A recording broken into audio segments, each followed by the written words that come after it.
Buenos días a todos, bienvenidos. Disculpad un poco el retraso por problemas operativos para poder iniciar la jornada, que ya se han resuelto afortunadamente. Y lo primero, agradecer que os hayáis acercado al Instituto de Patrimonio Cultural de España, la casa de todos los conservadores del patrimonio. Estamos encantados de teneros aquí y de que el trabajo y la investigación de los profesionales se pueda transferir a través de estas reuniones y estos encuentros. Valorar el patrimonio cultural, significancia. Como todos ustedes saben, el concepto de patrimonio es constante cambio y transformación desde que apareció en los finales del siglo XVIII, tal como lo entendemos hoy, aunque realmente la idea del patrimonio surge con el propio ser humano, cuando empieza a heredar de sus padres y en un lugar concreto, en su patria, de donde viene la palabra patrimonium. Todos conocemos cómo al principio ya el ser humano tiene la intención ni la constancia de acumular objetos que le llaman la atención, que tienen un valor especial para él, que tienen un símbolo, un significado y que representan singularidades especiales que le dan explicación a sus preguntas, a su existencia. Ya en los ajuares funerarios de la prehistoria aparecen junto a los allí enterrados piezas que les acompañaron en vida y que podemos interpretar desde las distintas culturas con valores preciosos para ellos. Pero el concepto de patrimonio pues va cambiando constantemente. Ya César enseñaba las colecciones de la República con gran fruición, como objetos que no tenían otros compañeros. Y no digamos nada en el Renacimiento, los papas, cuando se separaban del vulgo, mostrando las colecciones que iban acumulando poco a poco, cuando tenían constancia de que había aparecido un resto, un objeto antiguo, arqueológico, en algún lugar. No olvidemos que nunca se perdió el lugar exacto de Pompeya y de Herculano, que eran constantemente saqueados y expoliados, hasta que llegó el rey Carlos, que luego sería tercero de España, y empezó sistemáticamente las excavaciones arqueológicas. De esta manera tenemos dos principios ya del concepto de patrimonio: el coleccionismo, que poco a poco se va forjando desde la antigüedad y sobre todo en el Renacimiento, con aquellas colecciones que hacen los papas sobre todo, y aparece también ya otra serie de objetos importantes en la trascendencia, que es la idea de singularidad de algunos objetos. Poco a poco, al final del siglo XVIII, con la Revolución Francesa, los, digamos, desheredados de la cultura gala se enfrentan contra el antiguo régimen para hacerle desaparecer, hacerle destruir, por la razón sencilla y clara de que les había obligado, les había dominado, les había pisado la cabeza durante siglos. Y cuando comienzan a destruir sus símbolos que se representan no solo en la monarquía, en la cabeza de los reyes, en la representación de la Iglesia, en la representación de la nobleza, sino que también se manifiesta especialmente a través de los objetos que les significaban. Esos objetos que les significaban eran los palacios, eran sus colecciones de arte, eran sus propiedades. Y los revolucionarios, los sans-culottes, los desheredados, inician una campaña de destrucción masiva de todos esos objetos. Fíjense, en Notre Dame, ahora tristemente famoso por otro motivo, destruyen la Galería de Reyes pensando que eran los reyes de Francia, aunque eran los reyes de la Casa de Judá. Bueno, intentaron prender Versalles, intentaron prender Chartres, Reims y otras muchas ciudades con esa intención de destruir al antiguo régimen. Justo en las élites de los revolucionarios, llamadas élites por su máxima cultura, no por su diversidad social, las élites de los revolucionarios, como Leclerc, como Lenoir y otros personajes, se van a interponer cuando entran en Saint-Denis y van a destruir los sepulcros de los reyes de Francia. Estamos en 1791, 1792, y personajes como Alexandre Lenoir les señalan que esos objetos no pertenecen al antiguo régimen como propiedad, sino que son de todos los franceses, que es la herencia de sus padres. Ha cambiado el significado, la significancia de ese objeto, se ha convertido en patrimonio y lo declaran propiedad de todo el pueblo francés. En 1793, el abad Gregoire, que es el defensor del patrimonio en la Convención Nacional Republicana, publica un artículo muy bonito y que se puede resumir en renglón y medio. En él señala que los salvajes destruyen el patrimonio y los hombres libres lo aman y lo protegen. Es el primer documento internacional de la defensa y protección del patrimonio como explicación jurídica. A partir de ahí nacen ideas tan importantes con la idea de patrimonio como qué debemos proteger, cómo lo vamos a proteger y para quién lo vamos a proteger.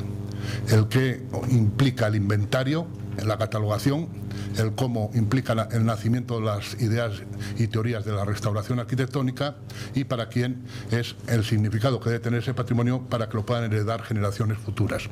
Desde ese momento el concepto de patrimonio va a desarrollarse hasta nuestros días de una forma casi a veces hasta violenta. Al principio, en el romanticismo, se declaran las catedrales medievales como ejemplo del neonacionalismo que sufre toda Europa y empieza a sufrir América. Se declaran los monasterios, se declaran los conventos. A principios del siglo XX, casi 100 años después, gracias a la escuela italiana de Giovannoni y sus seguidores, se empieza a considerar la arquitectura menor y los cascos históricos, los centros históricos. Ha entrado la ciudad a formar parte de la idea de patrimonio y ya el siglo XX es una larga carrera en la que solo voy a señalar pequeños hitos.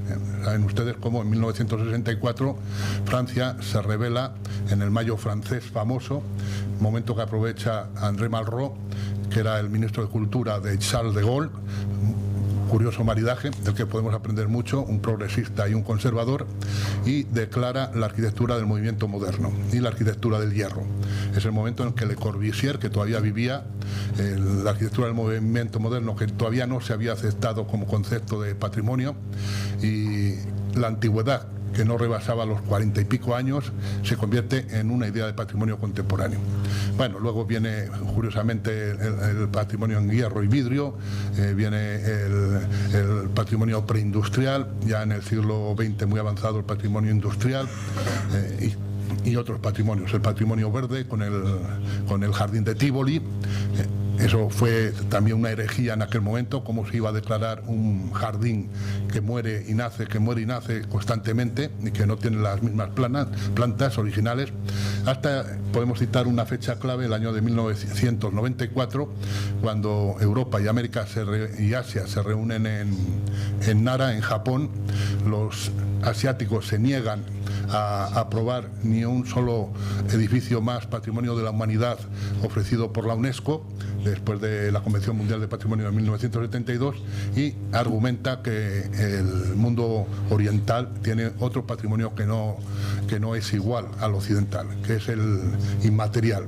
Por primera vez el concepto de inmaterial que se había planteado en Burra se registra, se estudia, se analiza, se incorpora y lo que ellos defienden, a diferencia de los europeos, que nosotros sacralizamos la forma, la materia, el objeto antiguo que perdura en el tiempo, los orientales en cambio van a sacralizar la transmisión oral.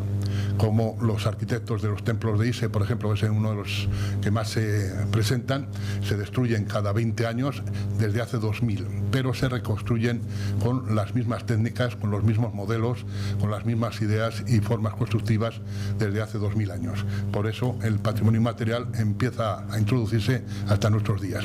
Y en el momento actual, gracias a Faro, a la conferencia de Faro, gracias a los documentos internacionales de ICOMOS y a otros que se están desarrollando en estos mismos momentos, el valor y la significancia del patrimonio continúa en transformación. Hoy el patrimonio ya no es el patrimonio tipológico del siglo XIX y del siglo XX, que se enmarcaba por patrimonio eclesiástico, patrimonio industrial, patrimonio patrimonio del movimiento moderno, etcétera, sino que es un patrimonio que tiene representación social, que es interpretado por el pueblo, que es utilizado por el pueblo y que tiene una transmisión socioeconómica. No solo explica un origen y marca un futuro, sino que también es resultado y solución económica para los pueblos que lo poseen, no solo para los que lo explotan.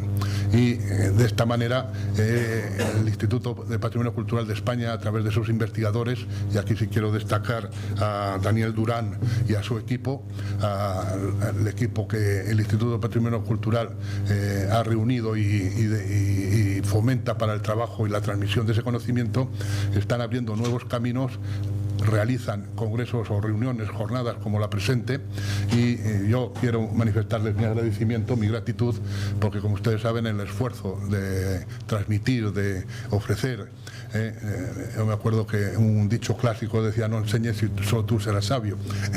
Es lo más antihumano que podemos conocer. Es al revés, debemos transmitir aunque sea poco lo que sepamos. En el caso del instituto lo ofrece con mucha generosidad, está orgulloso de que estéis aquí con nosotros, desarrolla sus planes nacionales también para transferirlo a las comunidades autónomas y a los expertos, y el instituto siempre será vuestra casa para todo lo que pueda ser útil. Daniel, muchas gracias, te cedo la palabra. Muchas gracias por tus palabras, Javier. Bueno, sí que es verdad que ha sido un gran esfuerzo preparar este seminario, entonces tengo que agradecer también a los asistentes, porque sois vosotros los que justificáis, ¿no?, el que nos hayamos entregado tanto para conseguir esto. Sobre la idea de cómo surge la necesidad, la idea de hacer este seminario, podría decir que en conservación preventiva llevamos muchos años abogando porque un análisis de significancia sea el punto de partida y la piedra angular de cualquier estudio de conservación o trabajo de conservación preventiva que se haga.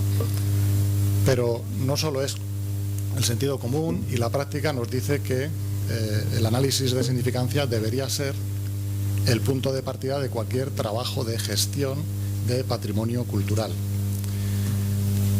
Y digo que llevamos mucho tiempo luchando por esto, pero no podemos, siempre nos hemos sentido como auténticos incomprendidos, cuando no como Quijotes arremetiendo contra los molinos, porque el mismo concepto de significancia es bastante desconocido, pese a su importancia, ya que está recogido en la norma UNE 15898, que trata de normalizar la terminología que se usa en conservación y restauración de bienes culturales. Es un término bastante desconocido y un concepto bastante desconocido por nuestros profesionales. No obstante, sí que es verdad que en España trabajamos con la idea. Quizá no tengamos este conocimiento metodológico, pero sí que hay muchos profesionales, se pueden encontrar buenos ejemplos de gente que trabaja con mucho acierto con esa idea. Esto lo vamos a ver a partir de esta tarde, porque por ejemplo en los planes nacionales sí se trabaja partiendo de una evaluación de valores culturales, en muchos de ellos, y a partir de mañana con los conferenciantes de mañana.